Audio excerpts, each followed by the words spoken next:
ลาวีผลิตภัณฑ์คอลลาเจนค่ะที่อัดแน่นด้วยสารสกัดถึง 19 ชนิดเกรดพรีเมียมค่ะซึ่งสูตรตำรับนี้นะคะเราออกแบบวิจัยพัฒนาขึ้นมาเพื่อช่วยในเรื่องของผิวพรรณใน 5 ประการด้วยกันค่ะมาดูกันนะคะว่าช่วยในเรื่องอะไรบ้างเรื่องแรกนะคะก็คือช่วยในเรื่องของการลดเลือนริ้วรอยค่ะด้วยสารสกัดนวัตกรรมคอลลาเจนไตรเปปไทด์นวัตกรรมฟ้าอินฟราเรดที่ได้รับรางวัลระดับนานาชาติที่สกัดมาจากปลาทะเลน้ำลึกค่ะตัวนี้นะคะจะช่วยในเรื่องของการนำส่งสู่เซลล์แล้วก็สามารถทำให้เซลล์นำไปใช้เห็นผลดีกว่า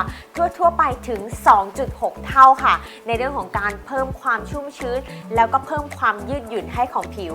ถัดมานะคะก็ยังมีสารสกัดจากอะโวคาโดและตัวของสารสกัดจากเมล็ดลิ้นจี่ค่ะที่ช่วยในเรื่องของการลดเลือนริ้วรอยถัดมาในสรรพคุณที่2นะคะก็คือช่วยในเรื่องของผิวเรียบเนียนนุ่มชุ่มชื่นค่ะในส่วนนี้นะคะมีสารสกัดเซรามาย2ชนิดค่ะจากข้าวและก็พีชสายพันธุ์จากประเทศญี่ปุ่นที่ช่วยในเรื่องของการเพิ่มความชุ่มชื้นแล้วก็ช่วยให้ผิวเรียบเนียนนุ่มได้อย่างดีค่ะและส่วนที่3นะคะก็คือช่วยในเรื่องของผิวแลดูกระจ่างใสขึ้นค่ะด้วยสารสกัดจากกลูตาไทโอนและเมลอนฝรั่งเศสสายพันธุ์ที่อุดมด้วยสารสำคัญซูเปอร์ออกไซด์ดิสมิวเตตหรือว่า SOD ค่ะและสรรพคุณถัดมาก็คือช่วยให้ผิวของเรา